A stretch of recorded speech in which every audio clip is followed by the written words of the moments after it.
hear ye. All manner of persons having anything to bring to the honorable justices of the Supreme Court of the State of Delaware will now draw near and give their attendance. The court is now open. God save the state and the honorable court. Please be seated.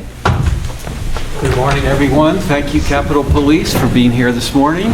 Introductions, please.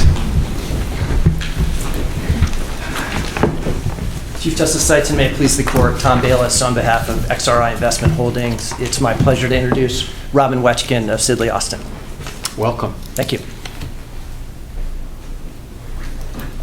Good morning, Chief Justice Seitz, Justice Valahura, Justice Traynor, Justice Griffiths, Chief Judge Newell. I'm Mike McDermott of Berger Harris on behalf of the appellants Greg Holifield and G.H. Blue. I'd like to introduce my colleagues, counsel table. From Berger Harris, proud members of the Delaware Bar, David Anthony, Zachary Schnapp, and Harry Shen. Welcome. Thank you. May it please the court. I rise on behalf of the appellants seeking consideration the doctrinal implications of this court's holding in Compo Secure 2 as it has been extended by the Court of Chancery's decision in Absalom. Perhaps more succinctly, did Compo Secure mean to do what Absalom says it does? And if it did not, how can we resolve this extraordinary case in the most narrow and efficient way? My aim is to address briefly the two arguments we advance in this appeal and conclude by proposing a narrow, limited ruling by this court that would reverse the order entered below, leave Compo Secure as it stands, and clarify Absalom. Most importantly, we submit, in connection with this court's consideration, is that the real, actual, post-contract relations involving XRI and Mr. Holifield are unchallenged in this appeal. The parties' post-contract words and deeds and inactions and beliefs clearly established that they together acquiesced to a contractually non-compliant act, the Blue Transfer.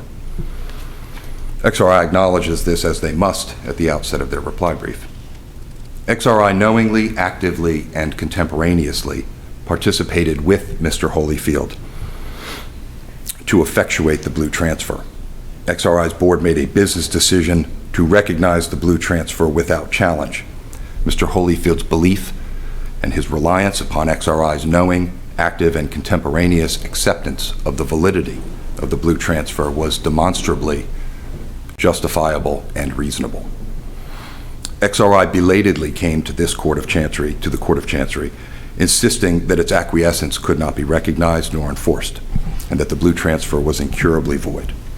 Mr. McDermott, does it matter that the Vice Chancellor didn't make a finding on the whether or not there was a violation of the no encumbrance provision? Because as I read the facts as found by the Vice Chancellor, it seems like there was resistance to the notion that the units would be encumbered. Does that matter in this case? I don't believe it does. Believe in the tradition of the Court of Chancery, it resolved it on the most narrow basis that it could. And if that answers Your Honor's question, there is more. And I think the court, I think their main challenge on that point is that it would reflect something willful, something more sinister, and that may change the dynamic of the case. So I submit that is part of their argument, and we submit that there's no daylight there based on the findings of reasonableness of Mr. Holifield's beliefs. So why isn't this case decided on the specific language that's under consideration here? I mean, the word void is used, but we know in the other cases it was void and of no force or effect whatsoever, and in Absalom it was null and void. Why isn't there a question about whether the parties really intended void to mean void and not voidable? I think there is that question, and we should acknowledge at the outset that the parties really didn't join issue on that at the trial court level, and it's something that the trial court raised effectively for the first time in its post-trial opinion at page 144. And I would submit that whether the parties agreed or disagreed concerning ambiguity or a lack thereof, that it's not dispositive. It doesn't have a dispositive bearing here because, as this court's decision in Weinberg v. Waystar that came up after the briefing here, the court noted that that a determination of ambiguity lies within the sole province of the court, in any event, in every event. And it's the sole province of the court we submit because ambiguities sometimes reveal themselves, as here, in the course of doctrinal development. Ambiguities in a word, in a turn of phrase, in a combination of words, often emerge from the tension and pull of litigation and doctrinal development, case by case. But just so we're clear, no party argued in the proceedings below that Section 8.03 was ambiguous. That's a provision that contains the void. That's correct, Your Honor. And I would submit, just to be clear, I think my friends, and I don't use that as a convenience, Mr. Bayless is actually my friend, say that it is unambiguous. So they did maintain, at least at some point in their briefing. Excuse me. The unchallenged findings here called upon the Court of Chancery's otherwise inherent exercise of discretion to fashion a fair and equitable remedy, but for this court's decision in Compo Secure 2 as applied in Absalom.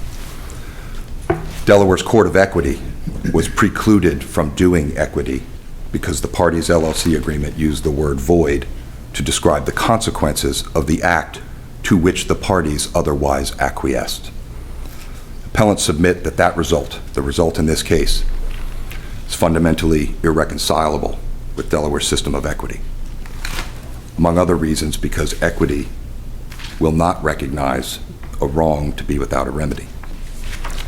Second, the result in this case is contrary to the fundamental expectations of the parties to Delaware LLCs.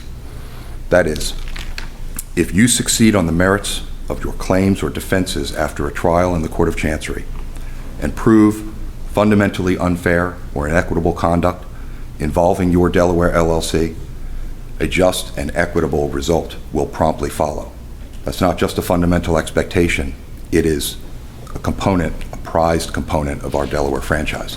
What do we do with all the case law, like Nemec versus Schrader and Oxbow, where this court has said, we're not going to rewrite a party's contract. Parties have a right to enter into good contracts and bad contracts, and we're not going to rewrite their contracts. And also the admonition in Boardwalk where we said caveat emptor in the LLC arena.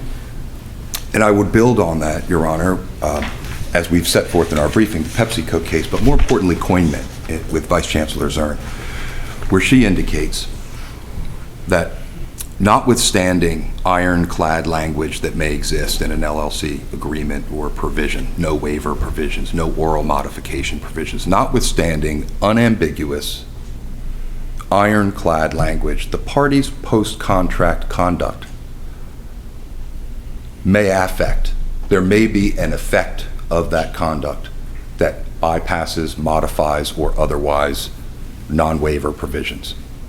So to try to circle back and answer the question, I think that they can be, that there's a through line to distinguish those cases, and that principle, that it is the inherent role of a trial court to ascertain what the post-contract conduct of the parties was, and if there is an effect of that conduct on the party's contract. And we would submit that the result here is ultimately damaging to Delaware's franchise for a number of reasons, but most importantly, an affirmance here would damage our fiercely protected pro-contractarian bona fides. And here's how. Because parties' maximum flexibility to order and execute their business affairs in any way they see fit in a contract includes the maximum flexibility and freedom of the parties to reorder or to modify those business affairs by any mode method, or means of expression they see fit after the contract. And so ensuring maximum enforceability of that maximum contract flexibility and freedom, especially post-contract conduct that works to modify or bypass a contract right or obligation, is maximally achieved by and through equity. That's the domain. But shouldn't there be consequences for what was actually contracted for? I understand your need for flexibility, but shouldn't there be consequences for what the words say? So, and I appreciate the question, Justice Griffiths. The Vice Chancellor, in his post-trial opinion, speaks a little bit to the specified consequences that may result here. It would, if void ab initio is the doctrine that Delaware's solving for, what effectively would result as from void ab initio is a singular specified remedy of rescission. And that that would be the only specified remedy, and it would be specifically enforceable. And just like parties cannot specify the consequence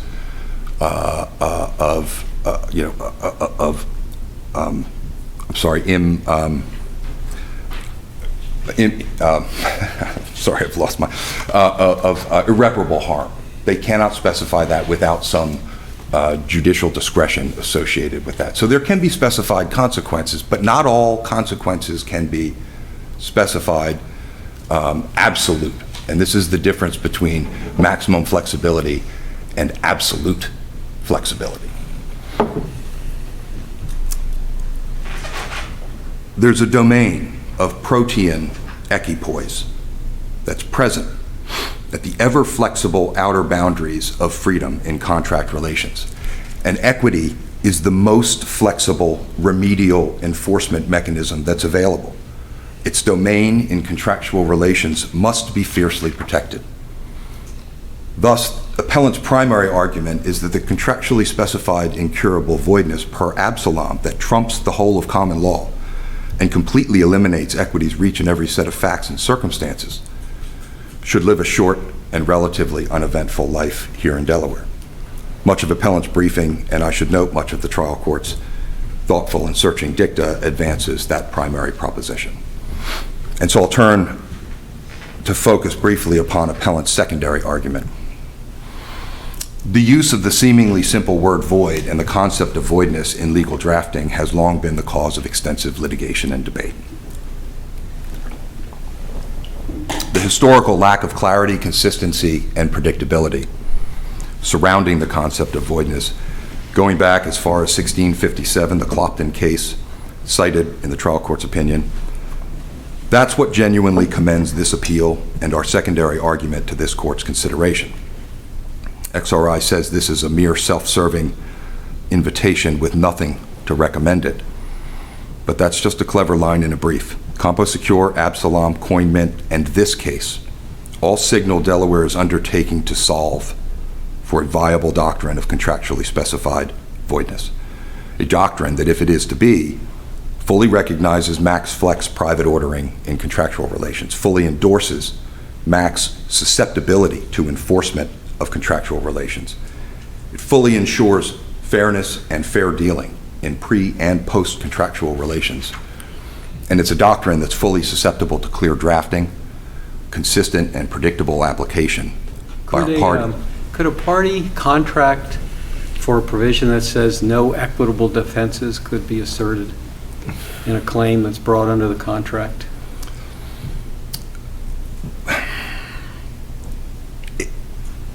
I understand Your Honor's question, and I will try to come around to answer it, but I don't think parties can contract in to equity.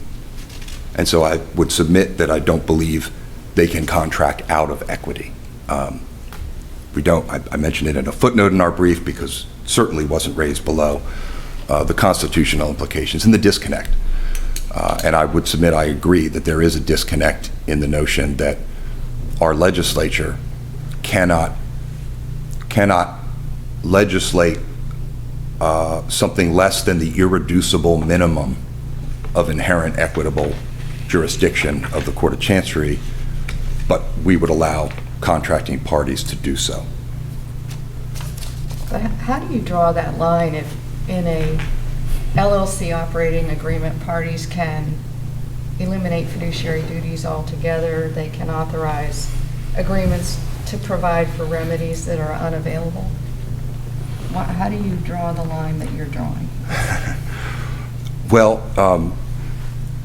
I'm not sure it's a straight line that I'm trying to draw, and I understand, that these kinds of doctrines, and you mentioned the fiduciary duty, the language necessary to eliminate fiduciary duties, I think, and I was a younger practitioner through all of that, but it took a pretty windy course, a Route 9, if you will, versus what I think here, there's a Route 1 on-ramp to clarity and predictability and consistency. And I think that the fiduciary duty elimination language probably looks a lot like the voiding language that may be in a lot of contracts: void and of no further force and effects whatsoever, null and void, void and invalid, void ab initio. Well, here, no one's arguing that void was unclear, and it's situated in a transfer provision, which obviously is important in a closely held LLC involving very few people and sophisticated parties. And it also says the company shall not record any such purported transfer on its books or treat any purported transferee as the owner of such units. That's pretty clear if you violate the transfer provision, is it not? It would seem, and the question is whether void has the singular common meaning, void ab initio. We submit it does not. The trial court raised it in its just that very issue in its post-trial opinion, and again, it's not an issue that we joined issue on below, and I would submit that same issue of potential ambiguity and the clarity of the word void was not joined at the CompoSecure level. 1, 2, 3, or 4, it went up and down and up and down, part of respectfully, an unfinished dialogue or an unfinished conversation or an unfinished proof, the beginnings of a proof.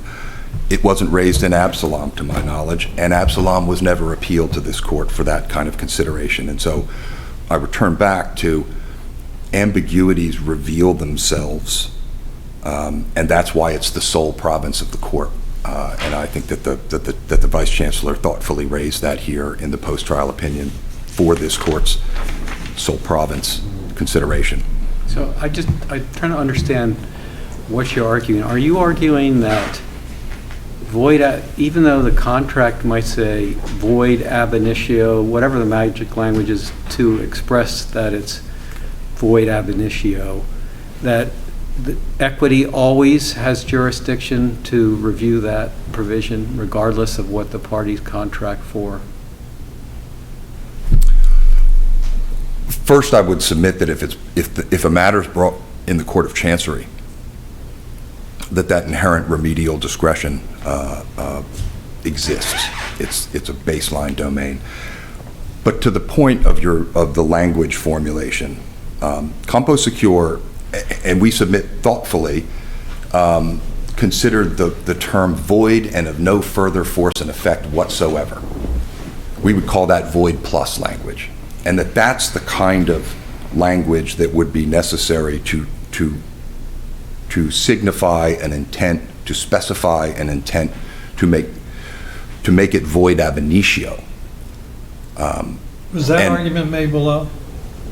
No, it was not. As I said, the parties didn't really join issue on whether the word void was ambiguous, but and admittedly, I have fallen victim to the same centuries of historical confusion. And I think the parties did, and I think the court did, at least initially, fall to some confusion in that respect. But the parties did try to parse through how it went from void and of no force and effect whatsoever in CompoSecure to null and void in Absalom, which we would submit is also void plus language that suggests something more than just void. And then Absalom extended that and said that CompoSecure stands for the proposition that the word void alone is adequate to specify the intent to make it void ab initio. I'd like to follow up. You used the phrase that ambiguity reveals itself over time. Isn't it relevant when it reveals it? If it didn't reveal itself to the contracting parties, isn't that what controls?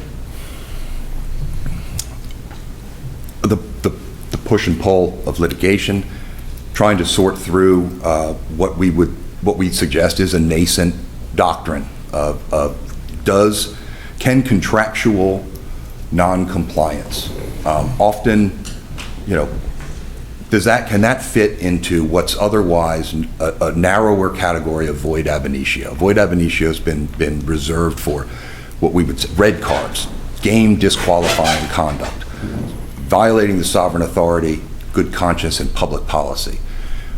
If we're going to overlay and enter into void ab initio of contractual, that will be a myriad of possibilities. And so that may not have been apparent.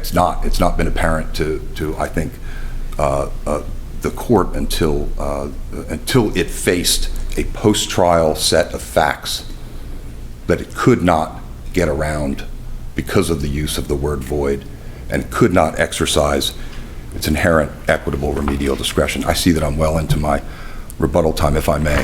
Thank you very much. Thank you, Your Honor.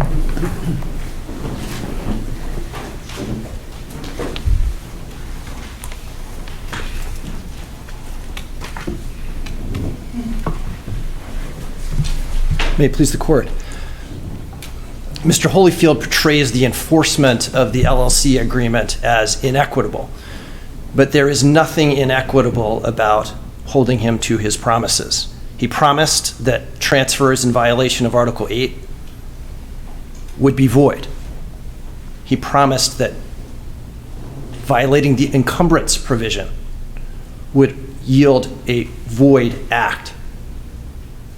There's nothing inequitable about holding him to those promises. He promised to repay the XRI loan. He promised to repay the assurance loan. He violated those promises. And he has repudiated his promise that transfers in violation of Article 8 shall be void.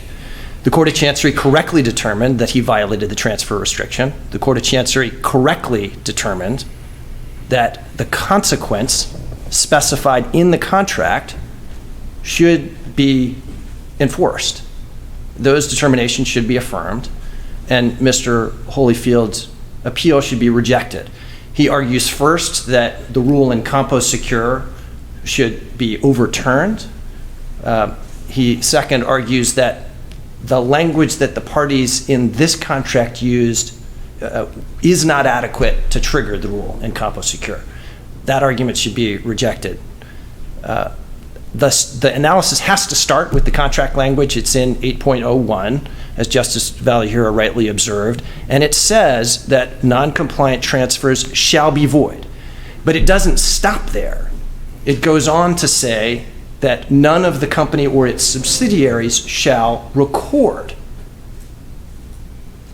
any purported transfer on its books, and it goes even farther than that and says that the company and its subsidiaries should not treat non-compliant transfers, or any purported transferee as the owner of such units.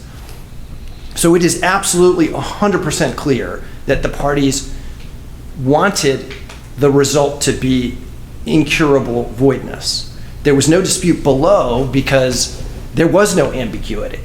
It is crystal clear what the parties intended. And could the parties, after the contract was executed, agree to waive that provision? Yes, they could, but they did not. And what the trial court cited as acquiescence... Even though there's a non-waiver provision in the contract? Even though there is a non-waiver provision in the contract. Now, there are reasons to revisit that law, I think, that aren't at issue in this appeal. But we don't need the court to revisit that law, because a waiver by conduct is materially different than acquiescence. It's well short of the type of conduct that the trial court cites as sufficient to give rise to the acquiescence defense here. So we might recognize that waiver by agreement is okay, but waiver by conduct is not. Your Honor, I wouldn't describe it that way. I would say waiver by agreement is clearly okay and clearly should be enforced because that's an agreement. That, in effect, is honoring the party's freedom of contract. And that's the difference because acquiescence is well short of that. And I think that's the fundamental core of the appeal. Should the parties promise that non-compliant transfers be treated as void, be treated as if they had never occurred, should that be enforced? And the answer is yes, it should be. There's a very strong tradition of freedom of contract here, especially in this state, and it's even more important in the LLC context, where the statute in 181101 says it is the policy of this chapter to give maximum effect to the principles of freedom of contract and to the enforceability of limited liability company agreements. And the statute goes even farther than that in 18306, where it says, as Justice Valliere observed, that the contracting parties can specify the remedies for breach of a limited liability company agreement, and they can even include penalties, things that would not be available at common law for breach of contract. So what Mr. Holifield would have this court do is not only overturn his own promise that noncompliance transfers shall be void, but overturn the legislature's expression of intent, which is to give maximum effect to the principles of freedom of contract. This court in CompoSecure correctly recognized that when parties contract for incurable voidness, that can and should be enforced. In fact, in CompoSecure, the equities favored a different result than they do here. And nevertheless, this court went on to enforce, or at least indicate that the language void and of no further force and effect whatsoever should be enforceable, and then remanded for further proceedings. That was the right result. And then Vice Chancellor and now United States Circuit Court Judge Montgomery Reeves correctly followed that in Absalom and extended the doctrine to acquiescence. And that was the right law. And again, the reason that that's the right law is not only because of principles of freedom of contract, but because it's in the context of a Delaware LLC, and because this type of language is very important for enforcing business expectations in a business reality. This type of provision is a pick-your-partner provision. Contracting parties enter into LLC arrangements with people that they know and trust because they want to go into business with people that they know and trust. They don't want to be forced into business with people they don't know and don't trust. They certainly don't want to be forced into a business relationship with their former business partner's creditors. That's why they contract for not just transfer restrictions, but for a specific remedy in the event of a violation of the transfer restriction, and that is incurable voidness. And that is exactly what Mr. Holifield and XRI and the other members agreed upon in this case. And there's nothing inequitable about holding Mr. Holifield to that promise. There was a suggestion in the briefing that the legislature had abrogated the rule articulated in CompoSecure. We respectfully submit that that's not correct. What the legislature did in 18106E was provide an LLC analog for DGCL Section 204 that provides a specific statutory patch for the operation of a doctrine that acted as a trap for the unwary. That's not what we have here. We have sophisticated parties represented by sophisticated counsel specifically choosing a pick-your-partner provision that has teeth and not just ordinary teeth, has incurable voidness as its specified remedy. Those non-compliant transfers are not to be even recorded, and the purported transferee is not to be treated as the owner of such units. That's plain from the face of the contract. And that Mr. Bayless, on the acquiescence findings by the Vice Chancellor, he found that the company, Mr. Gabriel, acquiesced in the the transfer part of it, but the court didn't make a finding on the encumbrance part of that. Is that significant? And as I read the facts, it seemed like Morgan Stanley and the parties were resisting the notion in the early discussions of structuring this transaction to any kind of encumbrance. What do you make of that? Absolutely, Your Honor. I think it's only important if this court is inclined to overturn CompoSecure and find that the contractual language is not sufficient to give rise to incurable voidness. But if this court were inclined to revisit those legal issues, then we would reach this question of the encumbrance provision. And we submit that there's no question that that encumbrance provision was violated, and violated intentionally, because the encumbrance provision says that the units cannot be borrowed against. And that is exactly what Mr. Holifield did, knowingly, deliberately, leaving aside negligence. So if the court reached that issue, then I would submit that the acquiescence findings fall away, or at least are incomplete, because the parties, again, agreed to an encumbrance provision that's quite broad and that was obviously violated. And then there would be this other question of whether some equitable defense could somehow diffuse the consequences of a deliberate breach of the encumbrance provision.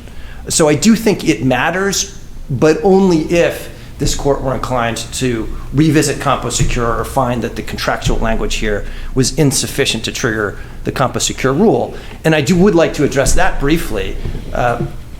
The suggestion that this contractual language is insufficient to trigger the rule in CompoSecure has to be wrong.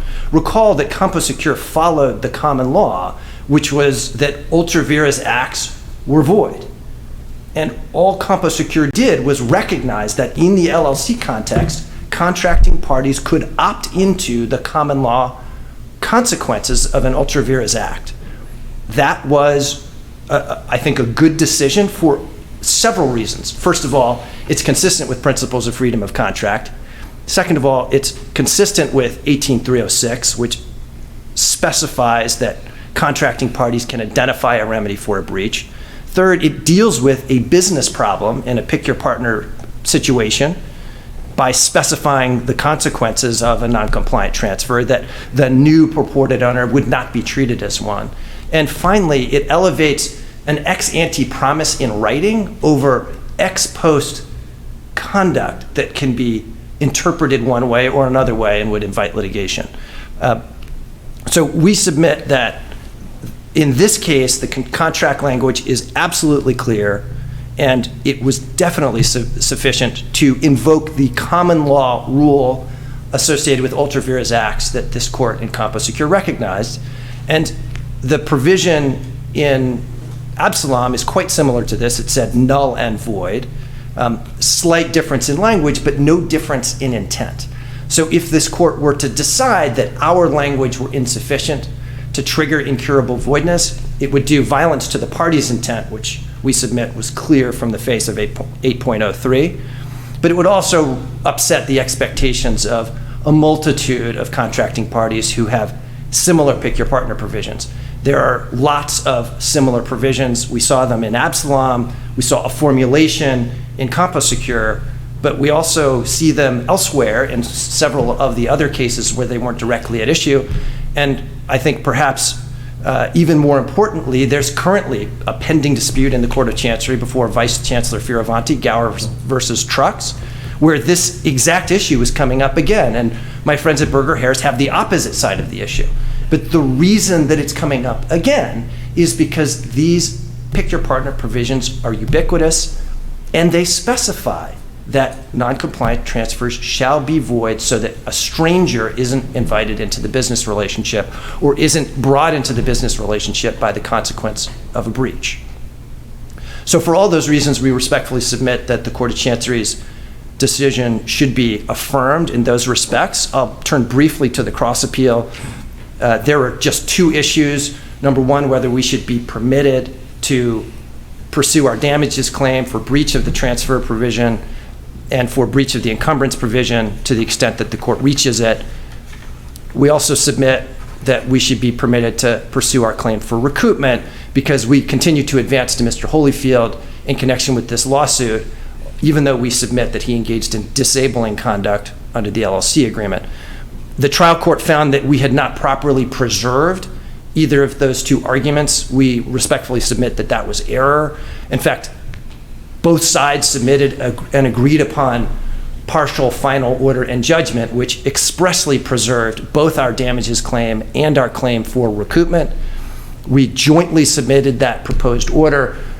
The trial court rejected it and found that we had not preserved those claims, but Mr. Holifield, at least at the time that we submitted that order, agreed with us that we had preserved those claims, and he was right to do so, because we did. And I would just direct the court to B1 of our appendix, which is our complaint at paragraphs 13, 113, and request for relief Romanet 3, and also to the briefing at B149 and B205 and 206, and then to the post-trial argument transcript where we raised those issues. That's at B222 and B276. So for all of those reasons, we respectfully submit that we did preserve our damages claim and our recoupment claim. We also would like to address briefly the suggestion that we're barred from recovering damages based on acquiescence. We see no way to reconcile that holding with the trial court's conclusion that CompoSecure bars the introduction of equitable defenses here. CompoSecure applies equally to transfers and to claims for damages. The equitable defenses simply aren't available by virtue of the parties' promises, which should have consequences. Finally, I would like to address just this disabling conduct piece of our recoupment claim. The trial court didn't reach breach of the encumbrance provision. It didn't reach breach of the confidentiality provision, but on remand it certainly could, and we submit that they demonstrate disabling conduct by Mr. Holifield. Leaving aside the acquiescence findings, which all focus on post-breach conduct, the conduct at the time of breach was knowing and deliberate, and we submit, therefore, constituted disabling conduct. Unless the court has any questions, that concludes my opening presentation. Thank you. Thank you. May it please the court. First, to address a couple of issues that were raised by my friend. It's not clear at all from the court's opinion that he believed that there was a borrowing against in light of the structure of the transaction. And so to go back to Your Honor's question, that is an open question that he did not reach. The pick your partner principle, which is made much about in this, was definitively, first of all, it's an unchallenged factual finding that there was no violation and no harm to the pick your partner principle here. In fact, the court found in unchallenged facts that it benefited them by virtue of protecting from that very scenario. My friend talked about sophisticated parties. Sophisticated parties who knowingly, actively, and contemporaneously participate in a non-compliant contractual act that recognizes and accepts the validity of that act, that clearly establishes acquiescence. That's not well short of agreement. Equity imputes intent to fulfill precisely those kinds of implied agreements. And that argument ignores the nuance and the intimacy of sophisticated parties in their post-contract conduct and its effect. Going back to your point about XRI was benefited, how could it be benefited if it already had a perfected security interest, which is about as protected as one can get under the UCC? I understand the relative disconnect in that, but the court found that it was further protected in any event, and that it was structured that way by and with Mr. Gabriel to ensure that there was no harm and maybe double protection in the form of the structure of the transaction. I'd like to conclude, if I may, by saying that the affirmance of the trial court's decision here, the order as entered risks untold uncertainty and unpredictability in Delaware contract relations, undermines Delaware's system of equity, and risks damage to our franchise, because in Delaware, There is and always must be an irreducible measure of inherent equitable remedial discretion that's exercisable by the Court of Chancery to do right and justice according to the real relations of participants in the Delaware LLC, specifically the sovereign court's domain to consider and redress, and importantly, only if necessary, the effect of the post-contract conduct of participants in a Delaware LLC. In this case, the Vice Chancellor was precluded from exercising his power to shape a remedy that fit the facts and circumstances that were proven after a trial. Appellants pray for reversal and are eminently appreciative of the court's consideration. Thank you very much. I didn't hear anything on your point, so I think we're concluded. Thank you very much. All right, thank you. We'll take the matter under advisement. Thank you. Please rise.